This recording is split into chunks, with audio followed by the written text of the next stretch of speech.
Ya, Assalamualaikum warahmatullahi wabarakatuh. Waalaikumsalam Waalaikumsalam warahmatullahi wabarakatuh. Waalaikumsalam warahmatullahi wabarakatuh. Ya, bagaimana kabarnya? Alhamdulillah baik. Iya, silakan saya akan foto dulu kehadiran saudara sebagai dokumentasi di kuliah online atas kehadiran saudara. Silakan yang tidak berhalangan untuk bisa buka kamera dulu.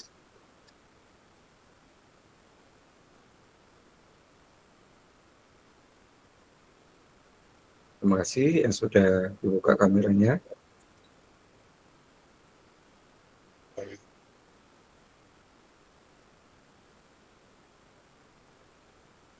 Oke, silakan dilihat ke depan kamera. Kita akan foto. Silakan dekatkan ke kamera. Azhara, mana Azhara? Iya, oke. Rizky Melani, Syahrani, gambarnya gelap, fotonya gelap. Oke, Robi, lihat ke kamera. Kezia, fotonya mana itu? Saya hitung 1, loh. Kok hilang kameranya? Silakan dibuka dulu. Febrianti, Naswa, Ainun, Aisyah. Loh, kok nggak ada lagi kameranya? Ulang lagi. 1, 2, 3.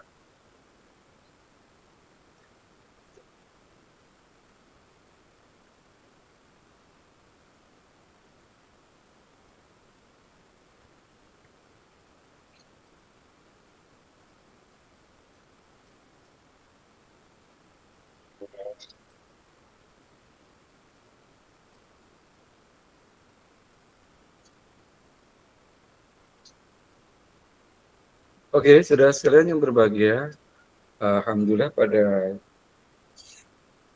sore hari ya, kita bertemu kembali dalam perkuliahan kita. Sepertinya mungkin saudara sudah membaca modulnya. Materi kali ini pembahasannya tentang apa? Saya buka, silakan. Ya, oke. Tentang pentingnya moderasi beragama.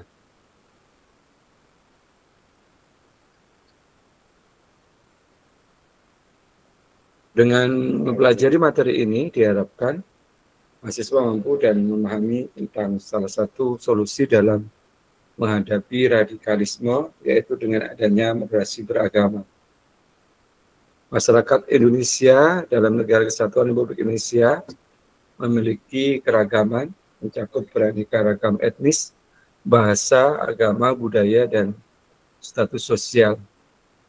Keberagaman dapat menjadi kekuatan terpadu yang mengintegrasikan masyarakat, tapi juga dapat menjadi penyebab konflik antar budaya, ras, suku, agama, dan nilai dalam kehidupan.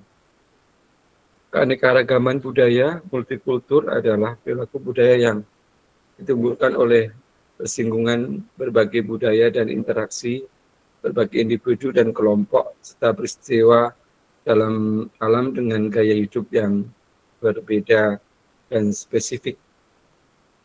Keragaman budaya, latar belakang keluarga, keragaman agama, dan etnis saling mempengaruhi dalam masyarakat Indonesia.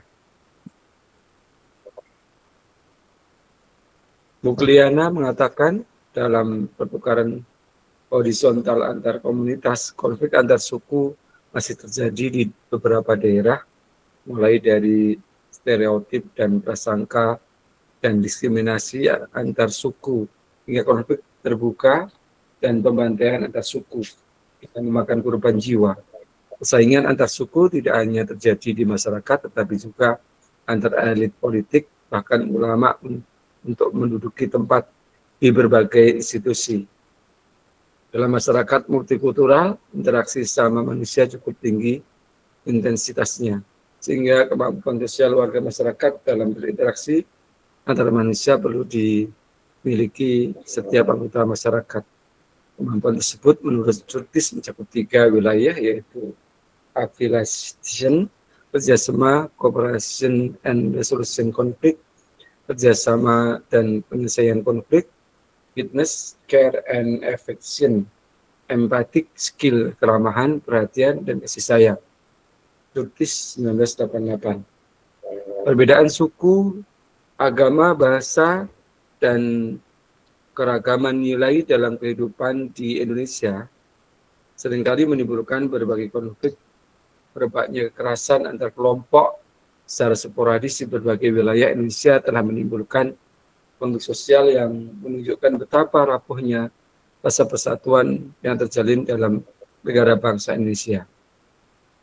Betapa seriusnya prasangka antar kelompok dan betapa rendahnya saling pengertian antar kelompok. Konflik kekerasan di Indonesia seringkali berakhir dengan bencana kemanusiaan dan seringkali berkembang dan meluas dalam jenis partisipan. Hal ini membuat proses penyelesaian konflik makan waktu yang lama dan membawa kerugian sosial, ekonomi, dan politik yang sangat besar. Berdasarkan masalah yang datang dan pergi ini, Indonesia mungkin berada dalam situasi darurat yang rumit. Konflik dan kekerasan telah memasuki semua bidang masyarakat. Selama ini, faktor pemicu perilaku kekerasan seringkali menjadi sumber konflik yang salah penanganan.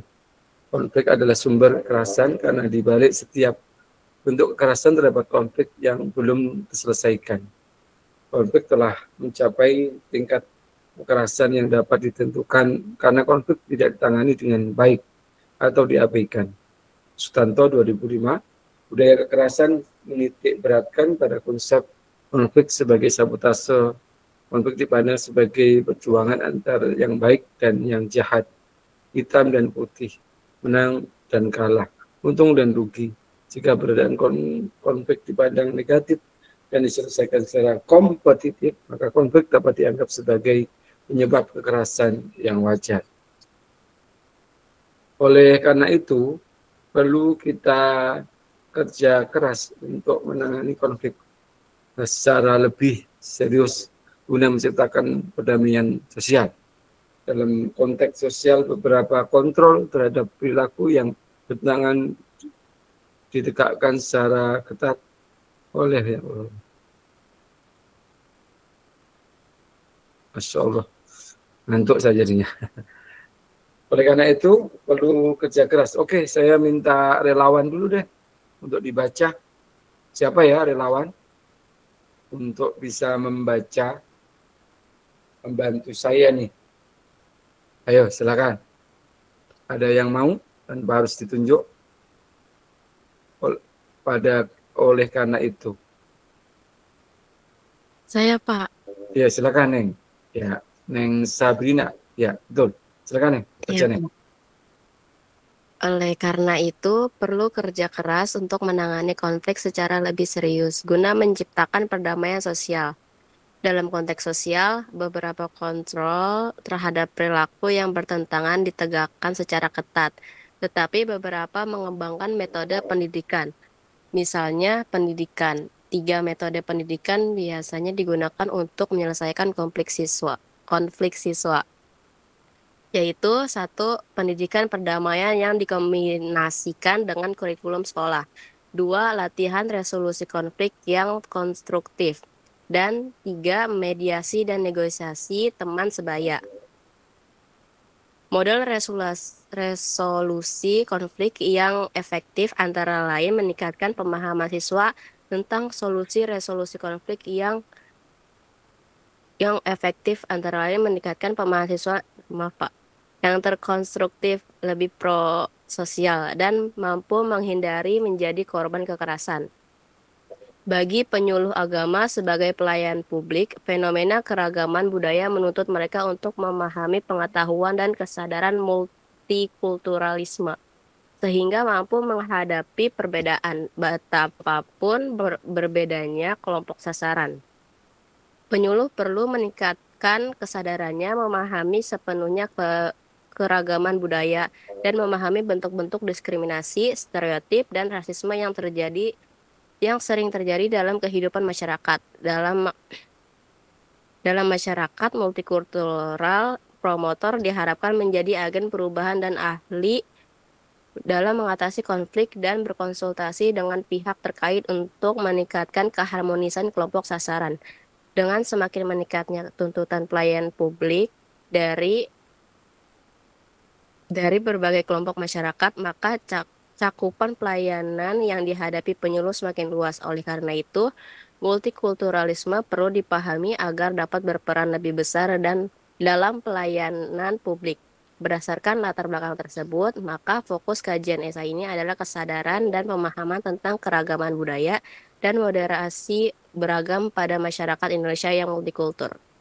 Lanjut, pembahasan. Radikalisme memiliki beberapa arti, antara lain, satu, berasal dari bahasa Latin, radix, yang berarti akar, pangkal, bagian bawah, atau bisa juga berarti menyeluruh, habis-habisan, dan amat keras untuk menuntut perubahan.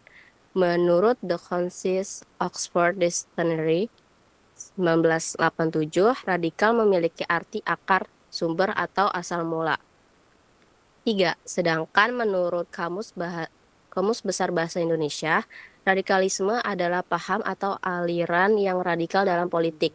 Paham atau aliran yang menginginkan perubahan atau pembaharuan sosial dan politik dengan cara kekerasan atau drastis, serta sikap ekstrim dalam aliran politik. 4. Menurut Horace M. Kallen, radikalisme memiliki kepercayaan yang kuat akan kebenaran ideologi atau program yang mereka bawa. Dalam gerakan sosial, kaum radikalis memperjuangkan keyakinan yang mereka anut. Maka dari itu dapat disimpulkan bahwa radikalisme adalah suatu paham atau aliran yang memiliki kepercayaan yang kuat terhadap ideologi atau paham yang mereka anut, yang menggunakan kekerasan serta sikap ekstrim untuk mencapai tujuan dari hal-hal yang mereka anut tersebut.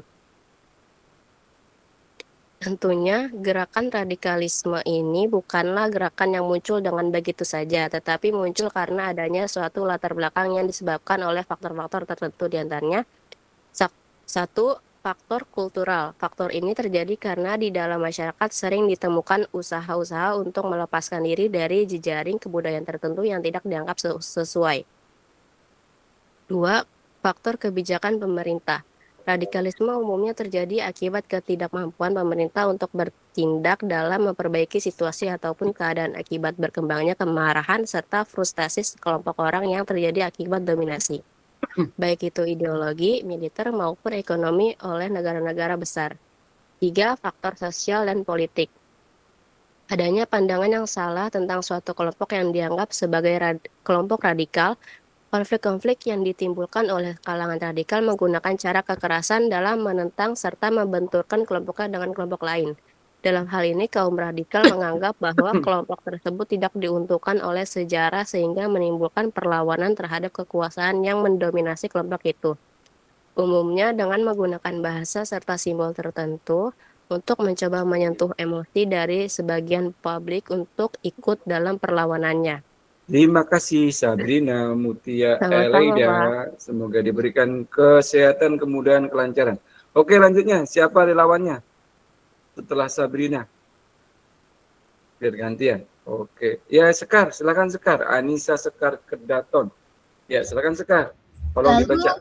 Dari lalu kan, Pak? Ya. Lalu agar kita dapat menghindari radikalisme, kita harus mengetahui ciri-cirinya. Antara lain, yang pertama ada anti Pancasila, yang kedua ada anti kebinekaan, yang ketiga ada anti NKRI, yang keempat anti Undang-Undang Dasar 1945, umumnya menggunakan cara kekerasan untuk mendapatkan keinginan serta tujuannya. Lalu ada memiliki sikap fanatik, merasa benar sendiri dan menganggap sesuatu yang berbeda salah.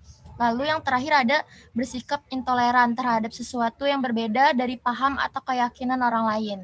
Salah satu solusi dalam menghadapi radikalisme yaitu dengan adanya moderasi beragama. Moderasi beragama. Secara etimologi, moderasi berasal dari bahasa lain yaitu moderatio, yang berarti kesedangan, tidak berlebihan, tidak kekurangan. Sedangkan dalam bahasa Arab, moderasi dikenal dengan kata watasahiyah, yang berarti memiliki padanan makna tawasud, tengah-tengah, itidal, adil, dan tawazun, berimbang. Sehingga dapat ditarik simpulan bahwa moderasi secara etimologi merupakan tengah-tengah, tidak berlebihan dan tidak kekurangan.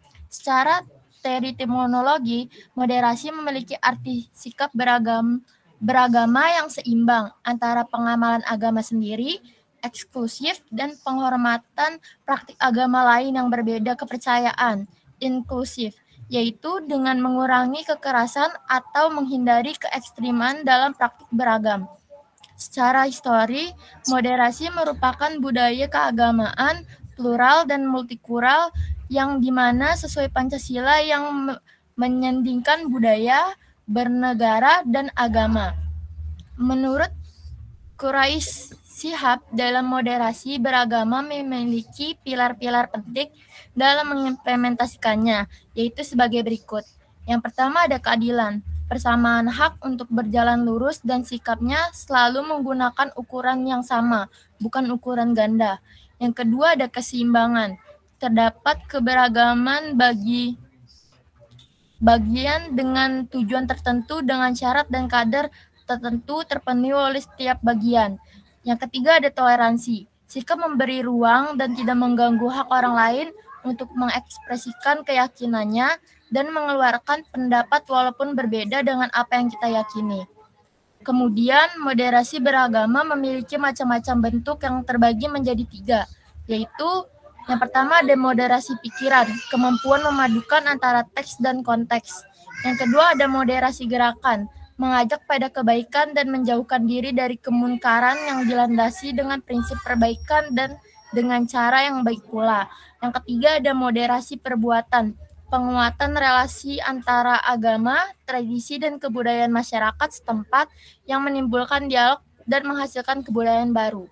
Terima kasih Anissa, semoga diberikan Sama-sama, Pak. kesuksesan. Kita lanjutkan, ayo relawan selanjutnya yang ketiga setelah Anissa. Saya doakan semoga yang jadi relawan diberikan keberkahan hidupnya. Ayo silakan. Siapa ya? Saya panggil. Selanjutnya ada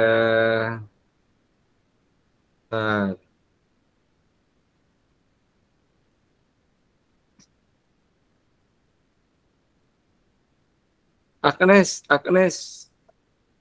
ada Agnes? Iya, Pak. Silakan dibaca Agnes, yang kenceng suaranya, baca bismillah. Bismillah. Dari moderasi beragama kan, Pak? Ya. Moderasi beragama sendiri memiliki beberapa ciri-ciri yang dapat kita ketahui, yaitu 1, tawasud atau mengambil jalan tengah, yaitu pemahaman dan pengamalan yang tidak ifrat atau berlebih-lebihan dalam beragama, dan tafrid atau mengurangi ajaran agama. Yang kedua ada tawazun atau berkeseimbangan, yaitu pemahaman dan pengamalan agama secara seimbang yang meliputi semua aspek kehidupan, baik duniawi maupun ukhrawi. Tegas dalam menyatakan prinsip yang dapat membedakan antara inhira, penyimpangan, dan ikhtilaf, perbedaan. Yang ketiga ada itidal, lurus dan tegas, yaitu menempatkan sesuatu pada tempatnya dan melaksanakan hak dan memenuhi kewajiban secara proporsional. Yang keempat ada tasamu atau toleransi, yaitu mengakui dan menghormati perbedaan baik dalam aspek keagamaan dan berbagai aspek kehidupan lainnya. Yang kelima ada musawah atau egaliter, yaitu tidak bersikap diskriminatif pada yang lain disebabkan perbedaan keyakinan, tradisi, dan asal-usul seseorang. Yang keenam ada syura atau musyawarah, yaitu setiap persoalan diselesaikan dengan jalan musyawarah untuk mencapai mufakat dengan prinsip menempatkan kemaslahatan di atas segalanya. Yang ketujuh ada islah atau reformasi, yaitu mengutamakan prinsip reformatif untuk mencapai keadaan lebih baik yang mengakomodasi perubahan dari kemajuan zaman dengan berpijak pada kemaslahatan umum atau kemaslahatan ammah dengan tetap berpegang pada prinsip al-muhafazah ala al-qadimal salil wa al-akhdu bi al-jadidi al-aslah, atau melestarikan tradisi lama yang masih relevan dan menerapkan hal-hal baru yang lebih relevan. Yang ke-8 ada aulawiyah, mendahulukan yang prioritas, yaitu kemampuan mengidentifikasi hal ihwal yang lebih penting harus diutamakan untuk diterapkan dibandingkan dengan yang kepentingan lebih rendah. Yang ke-9 ada tatawur wa ibtikar atau dinamis dan inovatif, yaitu selalu terbuka untuk melakukan perubahan-perubahan ke arah yang lebih baik. Demikianlah konsep yang ditawarkan oleh Islam tentang modernisasi beragama di Indonesia, sehingga konsep tersebut diharapkan mampu untuk diterapkan dalam kehidupan bernegara dan berbangsa. Sehingga dengan konsep modernisasi ini akan membawa Indonesia ke arah yang lebih baik dan tidak ada diskriminasi dalam keberagaman. Terima kasih Neng atas Sama-sama, Pak. bantuan jawabnya. Semoga Allah berikan kemudahan dan dikabulkannya cita-cita. Oke, lanjutnya saya minta yang cowok ini, yang cowok mana? Siapa nih yang cowok? Muhammad Genta, ada Muhammad Genta? Iya Pak, ada Pak. Silakan, bisa dibaca Mas Genta. Iya Pak, yang radikalisme ya Pak. Iya, betul. Radikalisme adalah paham atau aliran yang radikal dalam politik, paham atau aliran yang menginginkan perubahan atau perubahan sosial dan politik dengan cara kekerasan atau drastis, serta sikap ekstrim dalam aliran politik. Sedangkan modernisasi memiliki arti sikap beragama yang seimbang antara pengalaman agama sendiri dan penghormatan praktik agama lain yang berbeda kepercayaan, yaitu dengan mengurangi kekerasan atau menghindari keekstriman dalam praktik beragam. Modernisasi beragama merupakan konsep yang diharapkan dapat diimplementasikan oleh seluruh umat beragama di Indonesia sehingga tercipta kerukunan antarumat beragama, antarumat beragama dan antarumat beragama dengan pemerintah. Dalam membangun sikap modernisasi beragama, pada dasarnya adalah menanamkan adab dan akhlak yang sesuai dengan ajaran Islam. Selain itu, dapat pula mempertajam ilmu dengan baik itu ilmu agama atau duniawi. Pembentukan sikap modernisasi ini juga dapat dilakukan dengan memperluas relasi sehingga memahami dengan betul arti perbedaan. Di era modern, paham-paham radikal dapat ternalisir dengan konsep modernisasi beragama. Islam menjadi salah satu contoh dalam implementasi moderasi beragama.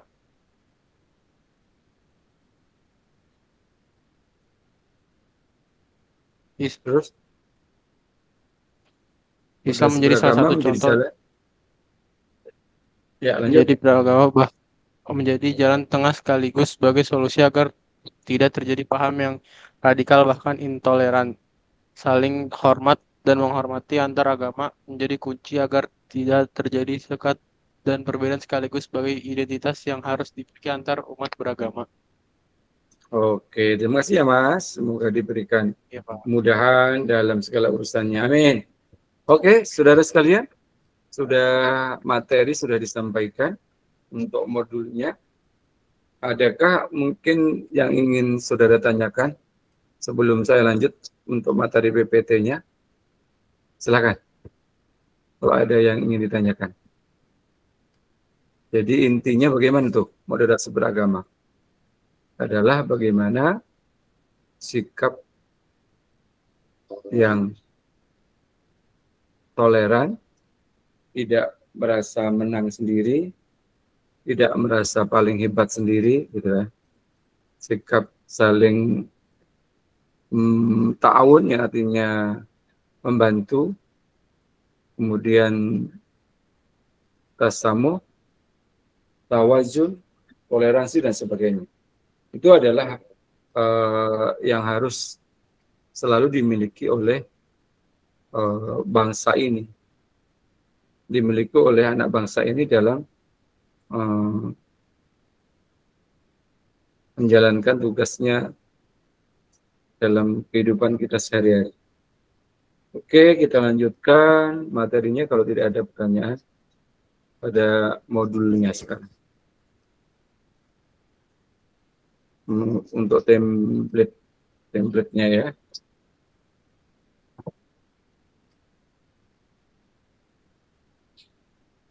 Sudah kelihatan apa belum template-nya? Sudah, Pak. Oke, iya. Saya akan meminta relawan yang membaca dari slide pertama. Silakan siapa yang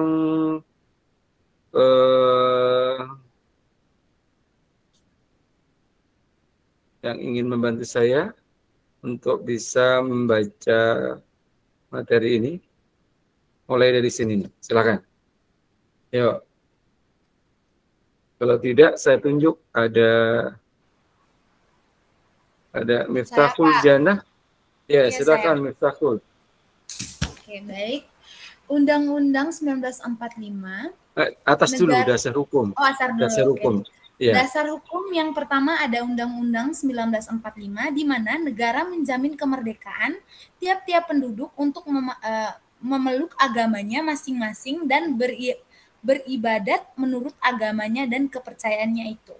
Yang kedua ada Undang-Undang 39 tahun 1999 tentang hak asasi manusia, di mana setiap orang bebas memeluk agamanya masing-masing dan untuk beribadat menurut agamanya dan kepercayaannya itu. Yang ketiga ada Perpres 83 tahun 2015 tentang Kementerian Agama, di mana Kementerian Agama mempunyai tugas menyelenggarakan urusan pemerintah di bidang agama untuk membantu Presiden dan menyelenggarakan pemerintah negara. Yang keempat ada Perpres 18 tahun 2020 tentang RPJMN 2020 sampai 2024, di mana program prioritas memperkuat moderasi beragama yang bertujuan untuk mengukuhkan toleransi, kerukunan, dan harmoni sosial menjadi tanggung jawab Kementerian Agama. Yang terakhir, PMA 18/2020 tentang Restra Kementerian Agama 2020 sampai 2024. Kementerian Agama yang profesional dan andalan dalam membangun masyarakat yang saleh, moderat, cerdas dan unggul untuk mewujudkan Indonesia maju yang berdaulat, mandiri dan berkepribadian berdasarkan golongan gotong royong. Iya, gotong royong, salah tulis kali Pak ya? Atau iya. Enggak kelihatan? Iya, berdasarkan gotong royong. Oke, lanjutnya slide kedua, silakan. Yang pertama ada peraturan presiden atau Perpres nomor 18 tahun 2020 tentang rencana pembangunan jangka menengah nasional atau RPJMN 2020 sampai 2024. Moderasi beragama telah secara resmi tertulis sebagai salah satu program prioritas atau PPN negara. Perpres tersebut telah ditetapkan oleh Presiden Republik Indonesia Joko Widodo pada 17 Januari 2020 yang telah diundangkan pada tanggal 20 Januari 2020. Yang kedua, dalam 5 tahun ke depan, moderasi beragama akan menjadi salah satu arah kebijakan negara untuk mengukuhkan toleransi, kerukunan, dan harmonis sosial. Kebijakan ini ditempuh sebagai bagian dari revolusi mental dan rangka mewujudkan pembangunan sumber daya manusia sesuai arah Presiden. Yang ketiga, Kementerian Agama diberi amanah sebagai instansi pelaksana untuk menyusun kerangka dan strategi implementasi moderasi beragama yang dapat diterapkan di Kemenet maupun di kementerian dan lembaga lain. Yang keempat, untuk mengkoordinir tugas itulah penting dibentuk segera Pokja implementasi moderasi beragama di tingkat Kementerian Agama dengan payung hukumnya berupa keputusan Menteri Agama atau KMA tentang pedoman penyelenggaraan moderasi beragama. Oke, kita lanjutkan. Ini regulasinya, aturannya, visi misinya. Ya, ini silakan dibaca lagi. Nang Miftahul Janah ya. Ya, dari kiri, kemudian ke tengah, kemudian ke sampingnya. Kebijakan dan program prioritas Kementerian Agama sebagai sumber inspirasi. Yang pertama, Pak, mohon izin yang 1 sama 3 itu nggak kelihatan, Pak. Oke, siap. Yang kelihatan aja. Ya. Yang pertama ada kebijakan dan program prioritas, yang kedua ada penguatan moderasi beragama, yang ketiga transformasi digital, yang keempat rivalisasi KUA, yang kelima Selebritas Islamic University, yang ke-6 kemandirian pesantren, yang terakhir Regiosity Index. Ke kanannya. Nggak kelihatan ya? Nggak kelihatan, Pak, mata saya. Oke, lanjut. Nggak bisa kelihatan. Ya, oke, kita lanjutkan. Ya, ini gantian. Terima kasih, Neng Miftah. Gantian siapa lagi? Mias Fitrah Al-Hikmah. Mias, ada Mias? Ada, Pak. Silakan dibaca, Mias. Ya. Tantangan Indonesia yang terkait dengan Kementerian Agama. Pertama, demografi, pertumbuhan penduduk muda, kelas menengah, dan perkotaan. Kedua, teknologi, penetrasi pengguna internet dan media sosial yang semakin besar. Yang ketiga, pendidikan, kualitas pendidikan keagamaan yang belum merata atau madrasah dan pesantren. Keempat, pelayanan, tuntunan publik terhadap kualitas pelayanan publik yang semakin meningkat.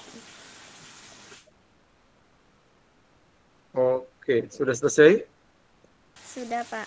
Oke, terima kasih ya, Neng, membantu membaca.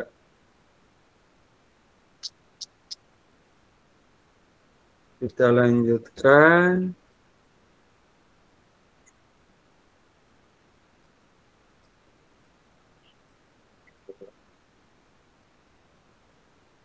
Ini kebijakan pemerintah Kementerian Agama ya. Nih, yang penting itu. Nih, silakan. Saya minta relawan lagi, siapa ya? Gantian nih. Ada Ridho Ramadan, ada? Ridho Ramadan. Ada, Pak, saya, Pak. Silakan dibaca, Mas Ridho. Arah kebijakan penguatan modernisasi beragama dalam RPJMN 2020-2024. Kebijakan memperkuat modernisasi beragama didasarkan pada paradigma Indonesia bukan negara sekuler yang memisahkan agama dari negara, bukan pula negara yang diatur berdasarkan agama tertentu. Indonesia adalah negara yang kehidupan warga dan bangsanya tidak bisa dipisahkan dari nilai-nilai agama.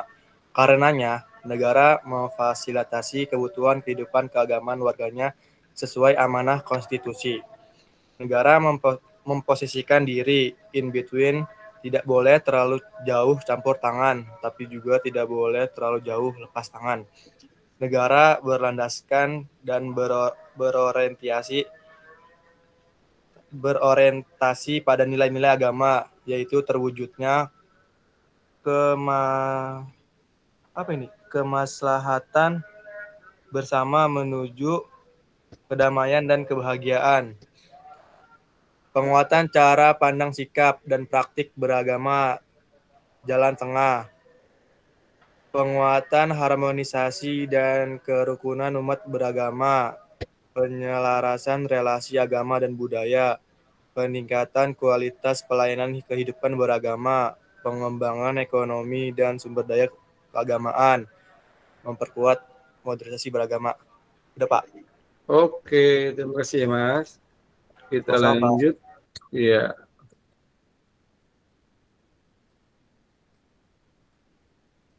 Ya, kita lanjutkan.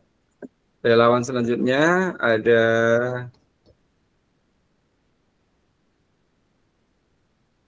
Rismawati, Rismawati ada? Silakan Rismawati dibaca.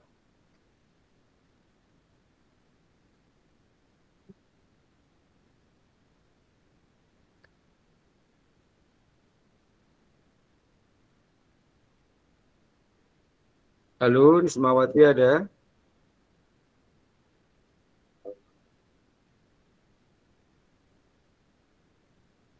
Oke, kita lanjut. Ada Rizky Melani Saputri. Ada, Pak. Silakan Rizky dibaca dari kiri 2001, bawahnya 2002, bawahnya 2003, bawahnya melalui atas dulu peta jalan penguatan dibaca. Ya, Pak.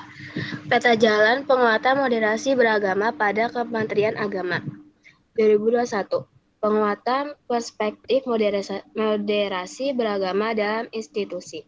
Pengembangan kerangka kerja tingkat pusat dan daerah. Penyiapan instrumen implementasi penguatan moderasi beragama, pemenuhan anggaran, program penguatan MB berbasis tugas dan fungsi, peningkatan kapasitas ASN Kemenak 2022. Penyelenggaraan layanan dan program keagamaan perspektif MB. Pengembangan dan penguatan pelayanan publik berspektif modernisasi beragama, pelibatan pemangku kepentingan dalam implementasi moderasi beragama. 2023, penguatan peran masyarakat dalam PMB. Penguatan pelibatan pemangku kepentingan dengan fasilitasi program masyarakat untuk implementasi moderasi beragama, peningkatan fasilitasi program masyarakat sesuai tugas dan fungsi. 2024, peneguhan dan apresiasi negara dan bangsa berspektif MB, tercapainya indeks-indeks sesuai target, pemenuhan regulasi akan hak sipil berbasis moderasi beragama, penurunan jumlah kasus konflik atas nama agama, apresiasi implementasi moderasi beragama. Sudah, Pak. Oke, terima kasih, Nek. Semoga Ya, Pak. baikannya diberikan oleh Allah, kemudahan segala urusannya. Amin. Oke, kita lanjutkan. Ya, oke, relawannya siapa lagi ya? Ada yang pengen membaca? Sultan Halabi, ada Sultan? Ada, Pak. Silakan Sultan dibaca, kelihatankah? 2001, 2002, 2023, peta jalan penguatan. Di atas dulu dibaca. Peta jalan penguatan modernisasi beragama pada lingkup nasional 2021. Pengembangan infrastruktur, penguatan perspektif modernisasi beragama. Lanjut ke bawah, Pak. Yang warnanya aja, Pak. Ya, silakan. Sosialisasi dan penyelesaian konsep dan kerangka kerja modernisasi beragama. Penguatan regulasi perspektif modernisasi beragama. Penguatan dukungan kebijakan dan anggaran kementerian atau lembaga di tingkat pusat sampai pemerintah daerah. Terus pengembangan kelembagaan modernisasi beragama 2022. Penguatan perspektif dan kapasitas penyelenggara negara dan lembaga keagamaan dalam pengarusutamaan perspektif modernisasi beragama. Ada peningkatan perspektif dan kapasitas negara-negara. Pelibatan kelompok-kelompok kunci dalam pengarusutamaan modernisasi beragama.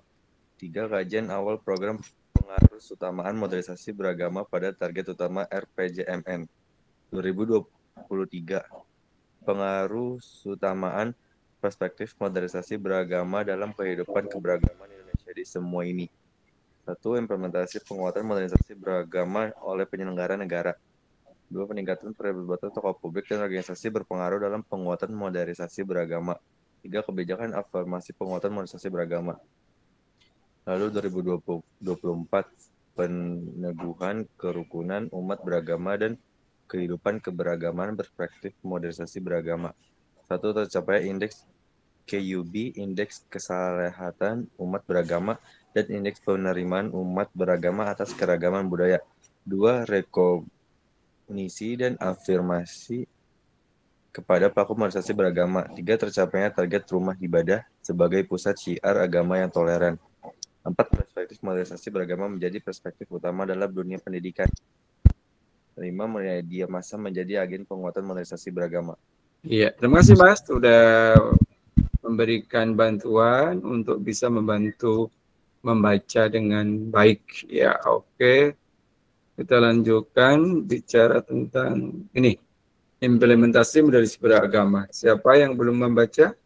Silakan relawannya. Ada Syafira, sudah belum Syafira? Syafira Putri? Ya Pak. Ya, silakan Syafira dibaca implementasi moderasi beragama. Implementasi moderasi beragama, literasi keagamaan, kerukunan umat beragama. Yang pertama, praktik dan cara pandang beragama, perspektif jalan tengah, wasatiyah pengembang dakwah untuk perdamaian dan kesermaslahatan umat, penguatan sistem pendidikan yang berprestis, moderat, mencakup pengembang kurikulum, materi dan proses pengajaran pendidikan guru dan tenaga kependidikan dan rekrutmen guru.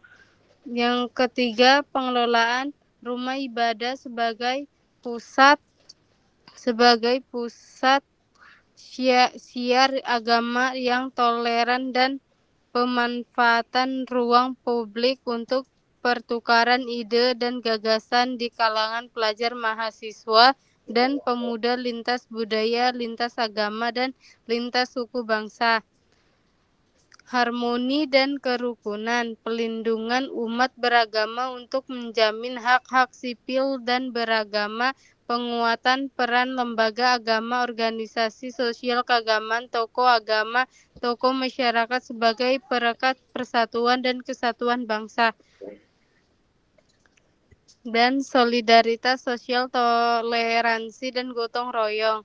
Yang ketiga, pelayanan keagamaan, peningkatan fasilitasi pelayanan keagamaan, peningkatan pelayanan bimbingan perkawinan dan keluarga, penguatan penyelenggaraan jaminan produk halal, dan peningkat kualitas penyelenggaraan haji dan umroh.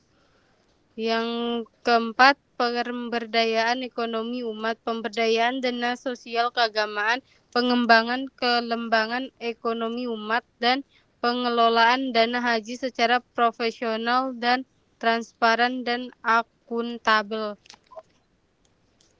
Ya. Oke, terima kasih sudah membaca. Sebentar, ada suara azan, kita break sebentar ya. Saya tunggu sebentar, kita dengarkan azan.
Saya sudah barusan selesai sholat asar, selamat menjalankan ibadah sholat asar bagi yang menjalankannya. Kita lanjutkan materi kita.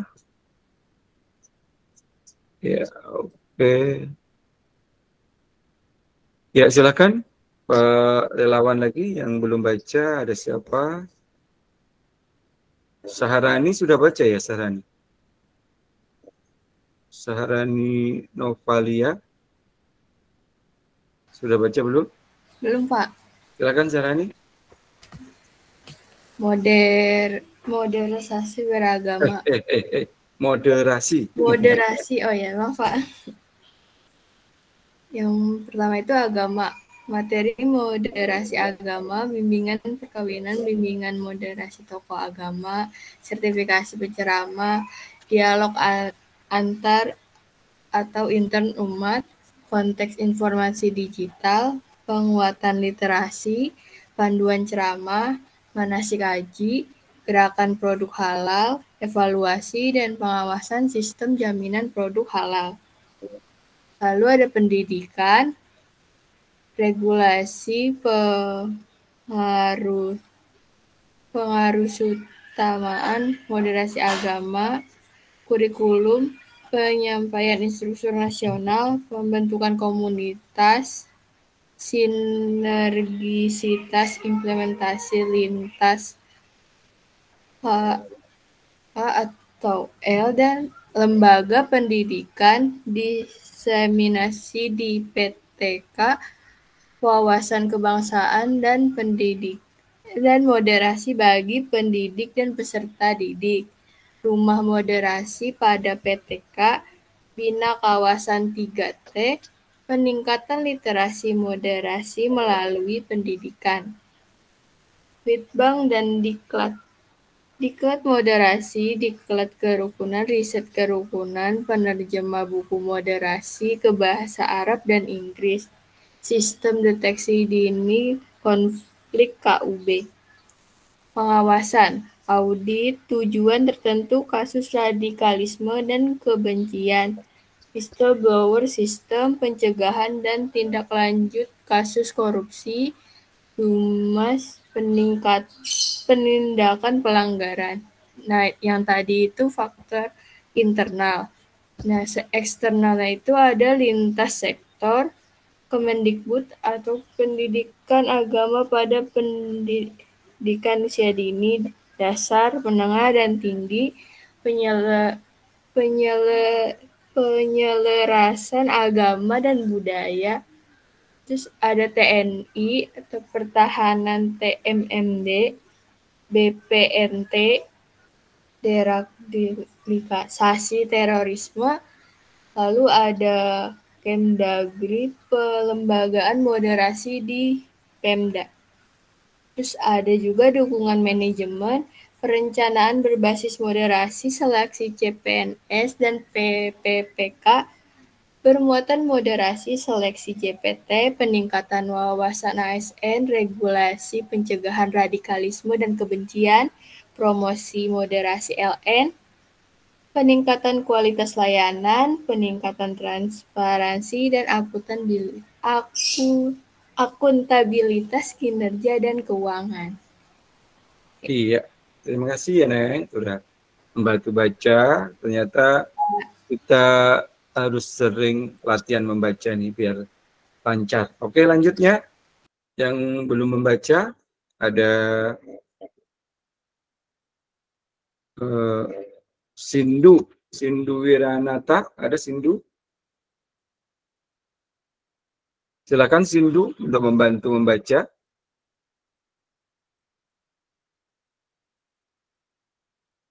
Sindu, halo? Tidak ada?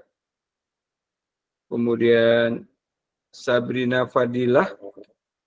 Ada Sabrina? Sabrina Fadilah. Hadir, Pak. Silakan dibaca, Sabrina. Tantangan saat ini, yang pertama, berkembangnya cara pandang, sikap, dan praktik beragama dan yang berlebihan, ekstrim, yang mengesampingkan martabat kemanusiaan. Yang kedua, berkembangnya klaim kebenaran subjektif dan pemaksaan kehendak atas tafsir agama serta pengaruh kepentingan ekonomi dan politik berpotensi memicu konflik. Tantangan yang ketiga, berkembangnya semangat beragama yang tidak selaras dengan kecintaan berbangsa dalam bingkai NKRI. Oke, sudah selesai ya. Iya, Pak. Yang ini, yang sebelah kanan sendiri. Oh ya. Moderasi beragama. Moderasi beragama merupakan perekat antara semangat beragama dan komitmen berbangsa. Di Indonesia, beragama pada hakikatnya adalah berindonesia dan berindonesia itu pada hakikatnya adalah beragama. Toleran, harmonis, damai. Moderasi beragama menjadi sarana mewujudkan kemaslahatan kehidupan beragama dan berbangsa yang harmonis, damai, dan toleran sehingga Indonesia maju. Oke, terima kasih, Neng. Ya, Pak. Kita lanjutkan. Ini. Silakan. Yang belum baca siapa?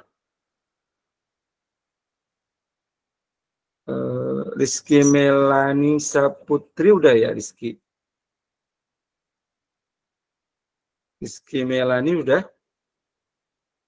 Udah tadi Pak, dia udah baca. Sabrina Fadila? Udah Sabrina?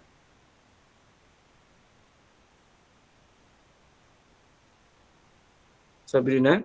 Iya, Pak. Sudah baca belum tadi? Tadi udah, Pak, sebelumnya. Oke, siap. Risa Latun Naimah. Saya, Pak. Silakan dibaca. Moderasi beragama. Moderasi menurut Kamus Bahasa. Yang pertama bahasa Indonesia. 1. Pengurangan kekerasan. Dan yang kedua penghindaran keekstriman. Yang selanjutnya bahasa Latin. Kesedangan, tidak kelebihan dan tidak kekurangan. Bahasa Inggris. Core, inti, esensi, standar, etika. Untuk bahasa Arab, wasat atau wasatiyah yang memiliki padanan makna dengan kata tawasud. Artinya tengah-tengah, iktidal, adil, dan tawasun, berimbang. Cara pandang sikap dan praktik beragama dalam kehidupan bersama dengan cara mengejawantahkan esensi ajaran agama yang melindungi martabat kemanusiaan dan membangun kemaslahatan umum berlandaskan prinsip adil, berimbang, dan menaati konstitusi sebagai kesepakatan bangsa. Moderasi beragama bukanlah upaya moderasi agama, melainkan moderasi pemahaman dan pengalaman kita dalam beragama. Ya, terima kasih ya, Neng ya. Kita lanjutkan. Oke, yang belum siapa relawannya? Tadi Rahmita Wulandari. Rahmita ada? Silahkan Rahmita dibaca. Pak, saya lagi kerja, Pak. Ya, oke, lanjut. Priska Septia. Priska, silakan. Iya, Pak. Silakan dibaca batasan ekstrim. Batasan ekstrim, cara pandang, sikap, dan praktik keagamaan atas nama agama. Yang pertama, mencederai nilai luhur kemanusiaan. Kedua, bertentangan kesepakatan bersama dalam kehidupan bermasyarakat dan bernegara. Ketiga, melanggar ketentuan hukum yang menjadi panduan bermasyarakat dan bernegara. Indikator moderasi beragama, komitmen kebangsaan, penerimaan terhadap prinsip-prinsip berbangsa yang tertuang dalam Konstitusi UUD 1945 dan regulasi di bawahnya. Yang kedua, toleransi, menghormati perbedaan dan memberi ruang orang lain untuk berkeyakinan, mengekspresikan keyakinannya dan menyampaikan pendapat, menghargai kesetaraan dan sedia bekerja sama. Ketiga, anti kekerasan, menolak tindakan seseorang atau kelompok tertentu yang menggunakan cara-cara kekerasan, baik secara fisik maupun verbal, dalam mengusung perubahan yang diinginkan. Keempat, menghargai tradisi, ramah dan penghargaan terhadap tradisi dan budaya lokal dalam perilaku keagamaannya, sejauh tidak bertentangan dengan pokok ajaran agama. Udah, Pak. Oke, terima kasih. Semoga diberikan kemudahan atas segala urusannya. Kita lanjutkan, Neng. Siapa yang belum? Tolong dibantu dibaca. Inzaghi, Pak. Jenny Pia. Ya, silakan Mas. Saya lagi di jalan, Pak, maaf. Oke, siap. Ya, ada. Inzaghi belum, Pak. Inzaghi, Pak. Ya, Inzaghi, silakan Inzaghi. Inzaghi, silakan. Ya Pak, baik. Ya, silakan baca.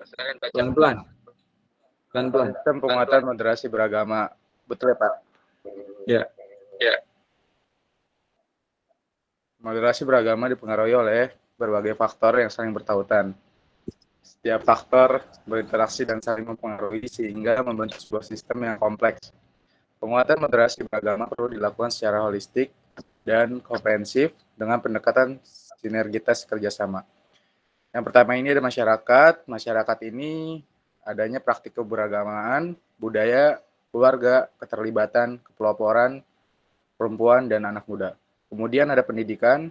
Di sini pendidikan ini ada penanaman nilai agama, pendidikan formal dan non-formal, pendidikan masyarakat atau informal, dan pendidik, kemudian pengelola pendidikan, dan bahan ajar. Kemudian yang ketiga ada keagamaan. Di sini pemuka agama, organisasi berbasis keagamaan, rumah ibadah, penyiaran agama, pendidikan agama, dan komodifikasi agama. Kemudian yang keempat ada negara, ideologi, paradigma konstitusional, kebijakan, program dan layanan. Kemudian ada regulasi dan penegakan hukum, desentralisasi, sistem ekonomi, dan aktor negara. Kemudian yang kelima ada politik. Politik ini praktik politik kekuasaan dan kebangsaan, kemudian populisme. Dan yang terakhir ada media, komodifikasi kasus agama, kemerdekaan berpendapat, kemudian distorsi informasi, dan baik Pak, sudah. Oke. Terima kasih ya Mas. Oke, dengan senang hati, Pak. Semoga dapat pahala ya. Kita lanjutkan bicara tentang relawan. Nur Elisa Putri. Nur Elisa belum baca ya? Ya, aku belum membaca Bapak, tapi aku masih di jalan Bapak. Oke ya. Naswa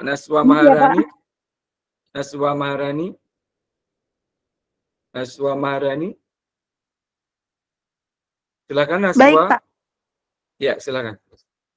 Bapak maaf, tapi suara saya kedengeran nggak? Kedengeran? Ya, Bapak sudah mendengar.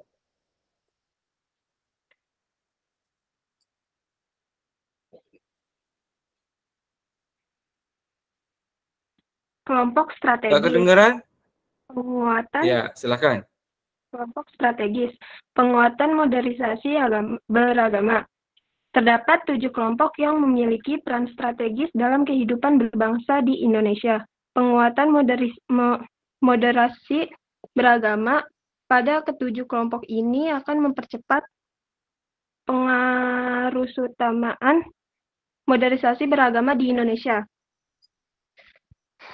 Yang pertama, birokrasi. Penguatan perspektif modernisasi bagi birokrat untuk pemenuhan hak sipil dan hak beragama warga negara Indonesia. Yang kedua, dunia pendidikan. Penanaman nilai-nilai moderasi beragama dan pengelolaan institusi pendidikan secara non-diskriminatif. Yang ketiga, TNI atau Polri. Pemeliharaan keamanan dan ketertiban umum, serta menegakkan hukum dengan perspektif pemenuhan hak konstitusi dan perspektif modernisasi beragama. Yang keempat, media. Pengayaan literasi masyarakat sebagai pembentuk nilai-nilai kolektif pengurangan sentimen kebencian. Yang kelima, masyarakat sipil. Penguatan peran dan kapasitas tokoh masyarakat, tokoh adat, tokoh agama, budayawan, organisasi berbasis agama, pengelolaan rumah ibadah, ormas sipil, keluarga perempuan, dan anak muda. Yang keenam, partai politik. Penguatan praktik politik bermasyarakat nirsara. Yang terakhir, dunia bisnis. Pengembangan ekonomi inklusif dan keterlibatan dunia bisnis dalam penguatan modernisasi beragama. Terima kasih, Bapak. Ya, terima kasih ya, Neng, telah dibacakan. Semoga mendapatkan pahala. Amin. Ya, Amin. kita lanjutkan materi selanjutnya. Ini tentang indeks moderasi beragama. Silakan yang belum. Biar semua rata kebagian. Muhammad Rizky sudah ya? Injaki. Silakan Belum, Injaki. Bapak. Silakan baca Injaki. Muhammad Rizky aja Pak, saya udah, terima kasih Pak. Mau berbagi yang lain Pak. Oh, Injaki udah ya. Muhammad Rizky silakan. Baik, Pak. Ya. Indeks moderasi beragama. Indikator moderasi beragama, komitmen kebangsaan, toleransi, anti kekerasan, menghargai tradisi. Modernisasi beragama sebagai modal sosial pembangunan dalam mewujudkan cita-cita bangsa sesuai amanat konstitusi.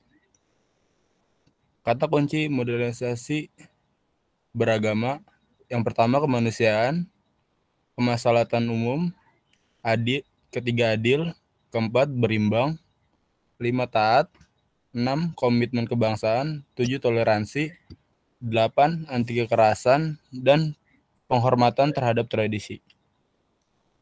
Ya, ini ya kata kunci moderasi beragama itu yang sudah dibaca Mas Rizky. Ini harus dipahami. Kemudian kita lanjutkan. Nah, komitmen kebangsaannya ini yang sebelah kanan dibaca ya. Pilar komitmen kebangsaan hasilnya diharapkan apa? Silakan relawan selanjutnya. Yang belum. Muhammad Genta sudah ya, Genta? Ahmad Tuban Pak, belum Pak. Ahmad Tuban, Novel tuh Pak, diem aja Pak. Novel. Silakan Novel. Ahmad Tuban Pak. Muhammad Uban nggak ada di sini. Ahmad, Pak. Oh, Ahmad Uban. Ya, silakan Ahmad Uban. Yang pilar modernisasi, Pak. Yang sebelah kanan aja, Mas. Pilar komitmen kebangsaan. Hasil yang diharapkan apa itu dibaca, Mas. Pilar komitmen kebangsaan. Hasilnya terciptanya pelayanan yang sesuai dengan konstitusi berdasarkan Undang-Undang Dasar 1945 dan regulasi turunan atau berorientasi pada standar pelayanan. Yang kedua ada toleransi, hasil yang diharapkan mewujudkan pelayanan yang tidak diskriminatif. Yang ketiga ada anti kekerasan, terwujudnya budaya solutif dan pelaksanaan pelayanan publik sesuai dengan harapan masyarakat. Yang keempat ada akomodatif terhadap kebudayaan lokal, terciptanya pelayanan yang memiliki ciri khas budaya lokal yang tidak bertentangan dengan pokok ajaran agama. Ya, udah ya Mas, sudah selesai. Kita lanjutkan. Ini sudah. Ya, ini sudah. Oke, sudah selesai ya. Materi sudah saya sampaikan. Inti dan pembahasan moderasi beragama seperti apa. Tinggal bagaimana praktek dalam kehidupan berbangsa dan bernegaranya. Sesuai dengan apa yang tentunya telah kita pelajari bersama. Untuk selanjutnya, silakan dibuka. Saya akan absensi pertemuan hari ini. Dibuka kameranya, silakan. Akan saya foto pertemuan hari ini. Siapa yang hadir, siapa yang tidak.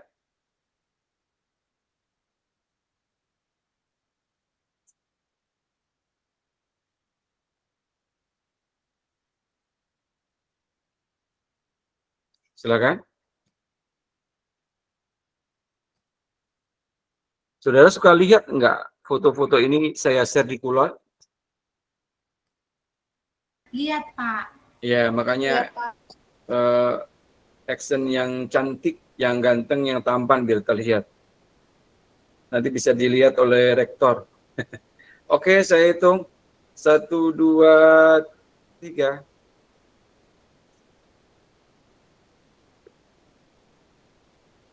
Oke. Jadi ini kita sebentar Jumat ya. Jumat pada pukul Jumat pukul 14. 01.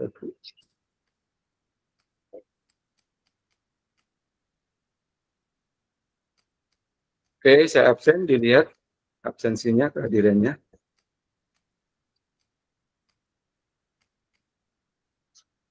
Absensi mahasiswa hari ini ya, kelas kita yang B ya. Oke.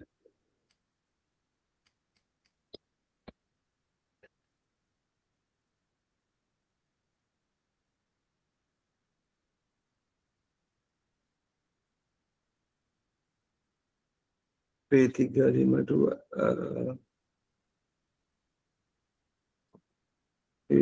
P352N.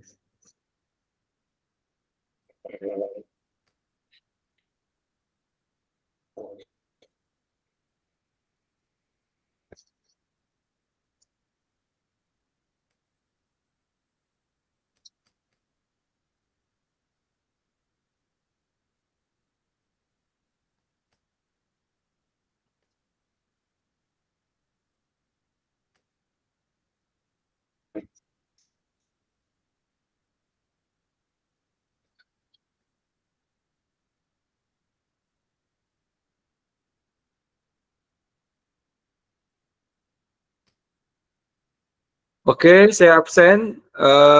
Davina Rizkiah. Hadir, Pak. Faji Ar-Rahman.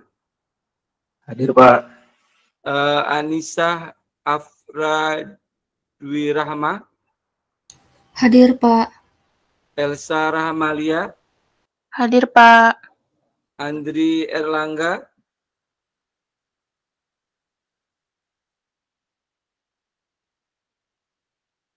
Ananda Bagus Kusuma.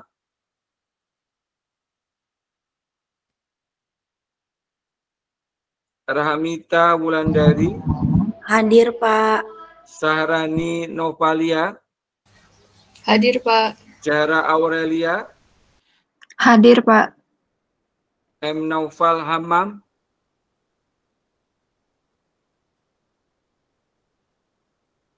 Muhammad Genta Praditya Putra.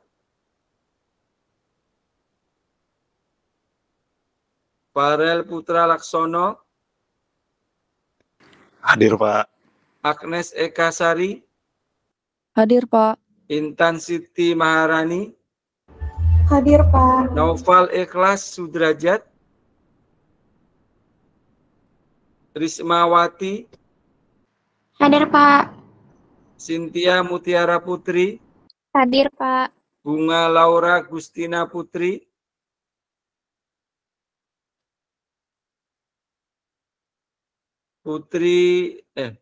Rafli Kirana.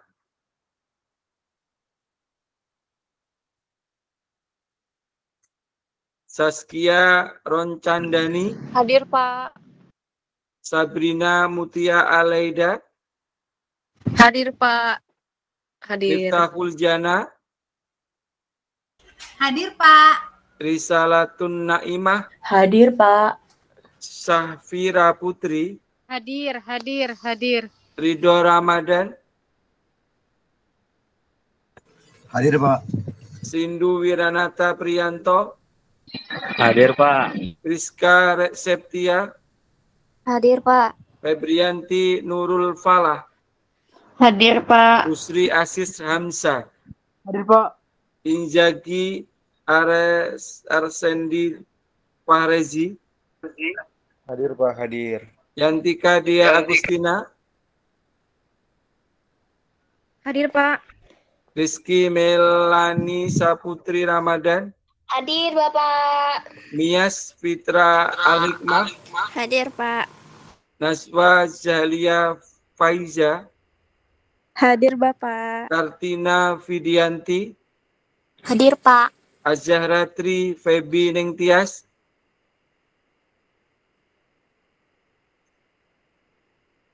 Eka Satria Pandika. Kezia Yantiara Lovely. Hadir Pak. Sultan Halabi. Hadir Pak, hadir. Nur Elisa Putri. Hadir Pak. Hadir. Ainun Mardiah. Hadir Pak. Alif Anwar Saputro. Hadir Pak. Naswa Maharani Putri. Hadir. Robi Yahya.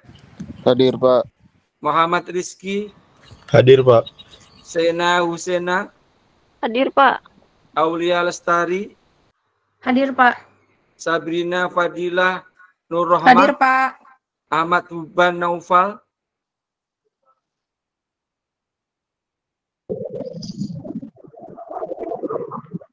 Ahmad Huban Naufal. Jenny Fiatanadi. Hadir Pak. Azizah Dwi Putri. Hadir Pak. Anissa Sekar Kedaton. Hadir Pak. Ya, siapa yang belum diabsen? Bapak maaf, saya udah diabsen atau belum Pak? Azahra Trifevi. Bentar, saya buka lagi.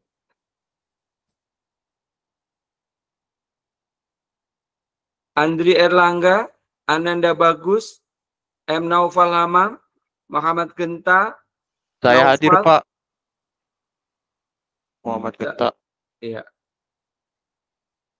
Naufal Ikhlas, Bunga, Rafli Kirana, Azhara Trifebi. Hadir Pak. Eka Satria. Astagfirullahaladzim. Close lagi.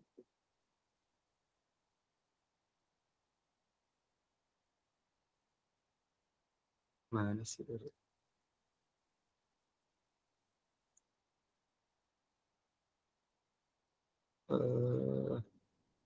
Azhara Trifebi tidak. Muhammad Genta tadi ada. Tadi hadir.